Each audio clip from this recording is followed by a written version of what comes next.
Le colloque qui nous a réunis a été d'abord le fruit d'une rencontre. Une rencontre entre l'Université de Lomé et la société civile togolaise. Nous avons mis en place un comité d'organisation, un comité scientifique qui a travaillé d'arrache-pied, qui a identifié certaines personnalités. J'avoue que c'est vrai, nous avons lancé un appel à communication, mais le mode opératoire que nous avons retenu, c'était celui de la cooptation.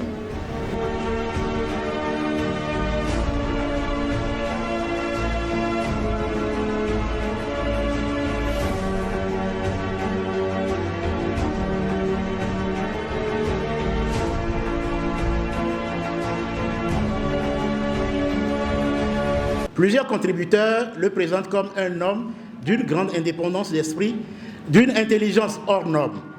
Privilégiant les richesses de la discussion et évitant la confrontation stérile, il s'est fait un homme de persuasion, de pression, de dialogue, car il était convaincu que chacun a toujours quelque chose à apporter à l'édifice national, à l'humanité.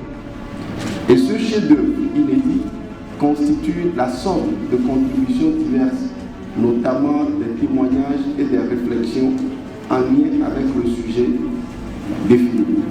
Ces contributeurs émanent du monde universitaire, de la société civile, ainsi que des professions libérales et de la magistrature.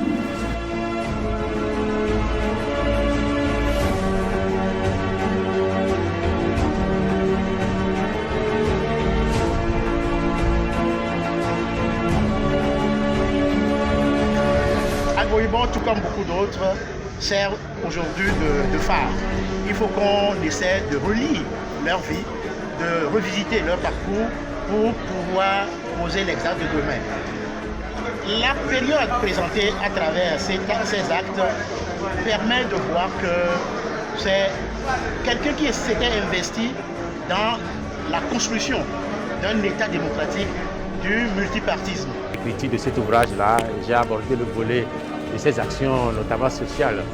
Vous savez, Maître Yaobi Agboibo a œuvré dans le cadre de la Commission nationale des droits de l'homme pour que les questions sociales, notamment liées à la situation de la faune, liées notamment à la commercialisation du sorabi au Togo, soient d'une certaine manière résolues. Il y a une époque, le sorabi était considéré comme un produit de contrebande et les populations ne pouvaient pas facilement vendre le sorabi ou s'en procurer. Clairement que Agboibo n'a pu jouer le rôle qui est le sien qu'en se mettant en coalition avec des gens.